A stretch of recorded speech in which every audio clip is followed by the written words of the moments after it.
On February 22nd, 2025, Warren Buffett released his annual letter to shareholders. Normally, this is business as usual, but this time, something bizarre stood out.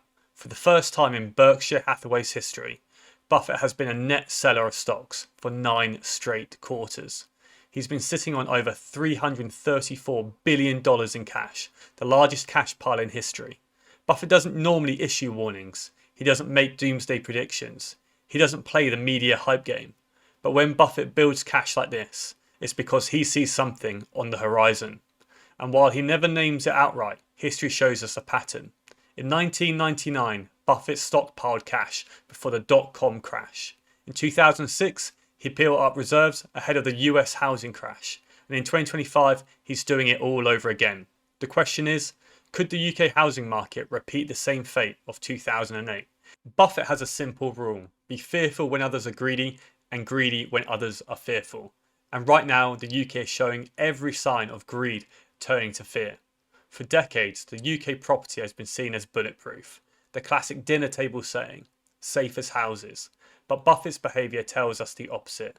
When the world's most successful investor sells stocks, piles up cash and avoids risk, you should be paying attention. Because what Buffett is preparing for in America, high interest rates, shaky real estate and over-leveraged owners, is already playing out. And when there is a fallout in the US, the UK typically follows.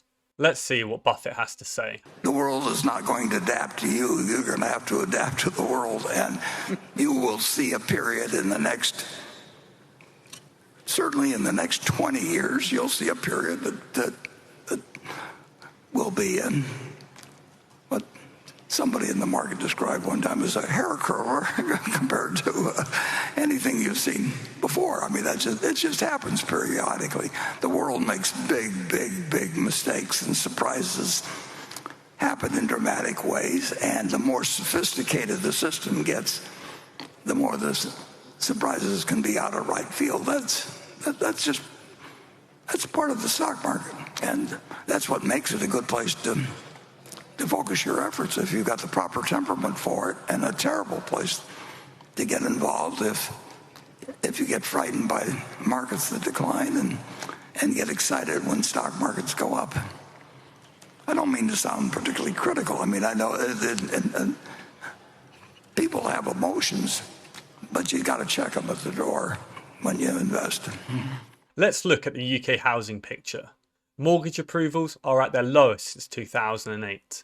Repossession claims rose 39% year on year in 2024, as more homeowners defaulted under higher interest rates. UK households rolling off 2% fixed rate mortgages face monthly payment jumps of £500 to £1,000. This is creating a powder keg.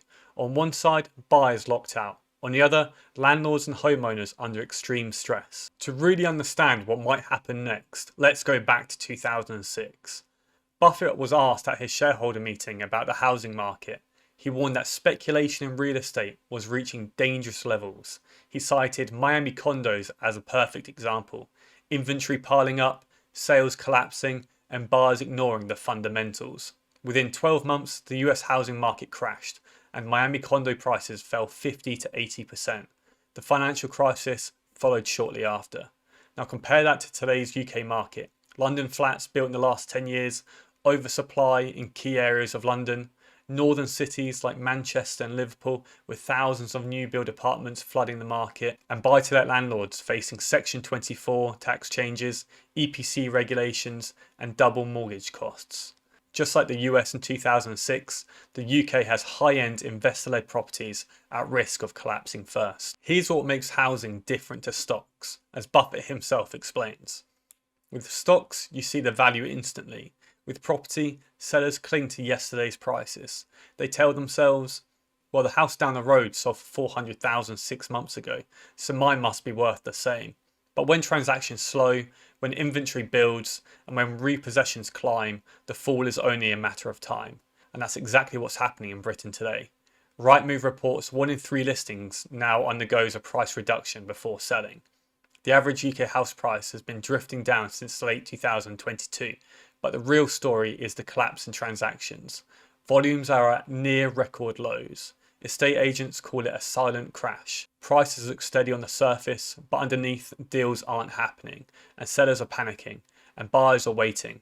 Buffett warned in 2006 that property crashes start with a pause. First, the market stalls, then it collapses. The pause is where the UK is right now. This video is sponsored by our channel sponsor, Landstack. If you're looking to find your next new build opportunity, or if you want to understand your local market better, then use Landstack for free today at landstack.co.uk.